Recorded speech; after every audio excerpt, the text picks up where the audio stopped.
Hey, what's up, everybody? It's just Charles, and welcome you guys to another episode of the Dreamerspro Show, where we cover everything from sports, hot topics, classic debates, entertainment, and when we give you guys a fresh perspective on things and how we see them. And today, we got a show for you guys here today that you definitely want to stick around for, so please make sure you like the video and subscribe to the channel. Now, let me get into this topic here. Kendrick Perkins is in a little bit of drama right now. What am I talking about? Why? Because he recently went on ESPN First Take yesterday, where he made some comments about his former teammate, Serge Ibaka, basically saying that Serge Ibaka was basically lying about his age, right?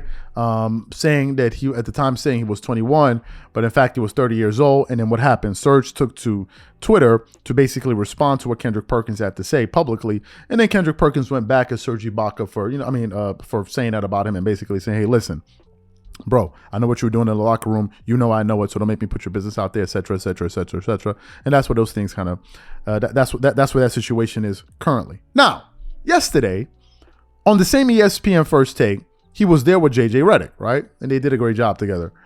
And they were talking about various things about the NBA, really focused on the Eastern Conference and all of that.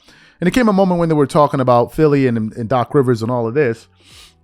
And Kendrick Perkins was making his point. And then, as he was talking, JJ Redick said something quite interesting, something I didn't even pick up on until he pointed it out, which was, he said, hey, Kendrick, you're making this thing personal. So for those of you who missed that particular exchange, we want to quickly play what he had to say here. Then we're going to come back and react to this thing. So take a listen to what JJ Redick had to say to Kendrick Perkins right there. Take a listen to that. We're talking about between the 76ers and the Nets, and you asking me who I trust the most, I'm going with the 76ers. And let me ask you this. Me and you both played with Doc Rivers. Do you not trust Doc Rivers when you had one of your best seasons and was having some of your best seasons under Doc Rivers? Of course. Okay, so do Doc you Rivers, not I mean, if we're being frank, though, Doc Doc Rivers has also blown a lot of playoff series leads.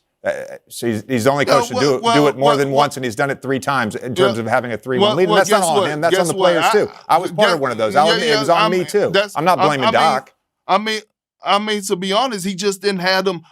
He didn't have them dogs when he blew them leads. See, he didn't blow leads when he was with the Celtics. Now you're getting personal. He didn't blow leads. Now when you're he getting was personal. No, it's not getting personal. No, it's not getting personal, JJ. I'm just telling you. It's not. Your points are valid, and I'm posing questions to you, and you're doing a fantastic job of answering them. I want to go back though, because I agree with you. The last time we saw the Brooklyn Nets in the playoffs, it was not good. They got swept by the Celtics. There was something off about the team. There was something off about Kevin. The body language wasn't great. I agree with you on all those counts.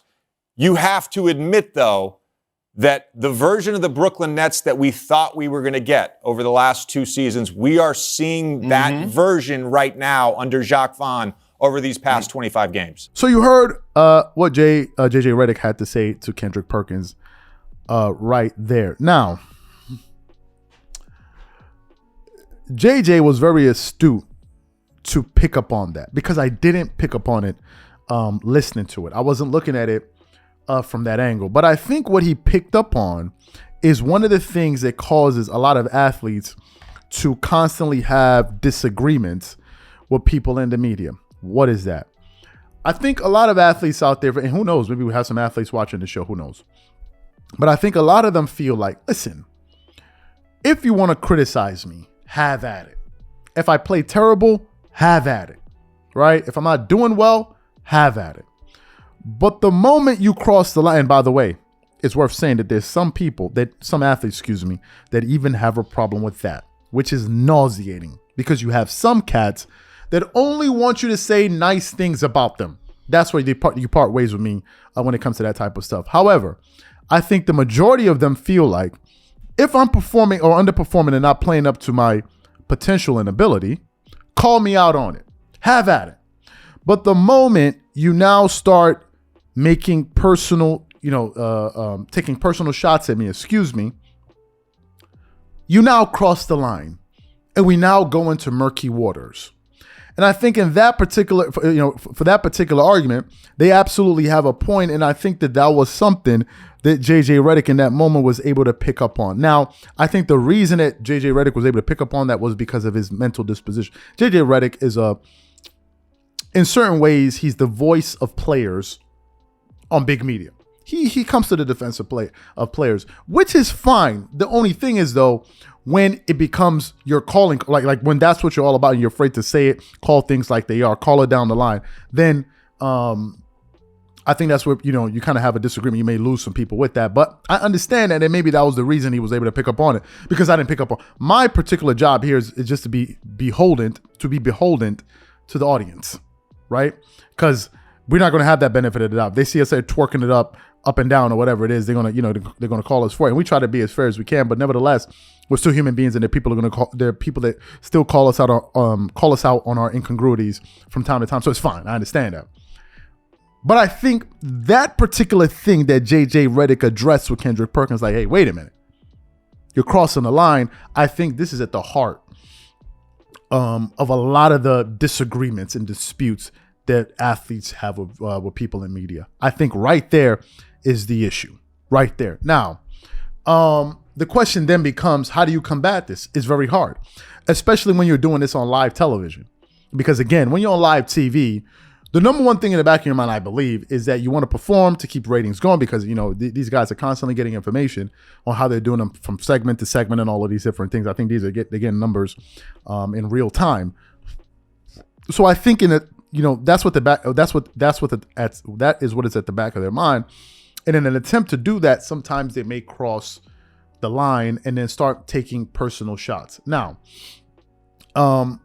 this is not something that I believe is unique to Kendrick Perkins. I think everyone, including myself, has fallen victim to this. I don't know if it's a human thing, but I think we've all fallen victim to this. And there's an inverse to this particular behavior. And that inverse is this. The inverse is you have now maybe some athletes responding to those people and then crossing the line and calling them clowns or bozos or MF. Because in that particular case, you're no longer addressing the issue. You're now also name calling. So I think it happens on both sides. And I think the point that JJ Redick put out there is that we need to be alert for this and try our best to keep this in bounds. Let's not cross the line. Let's not get into character assassination. Let's not make personal statements about people. And I think it's something all of us have to be aware of. All of us. Some do a better job than others. Some do it and some don't care. I don't really think, for example, I don't think Skip Bayless cares if he crosses that line or says that particular thing about that. I don't think someone like that cares, but I definitely think it's something that we should all be alert to.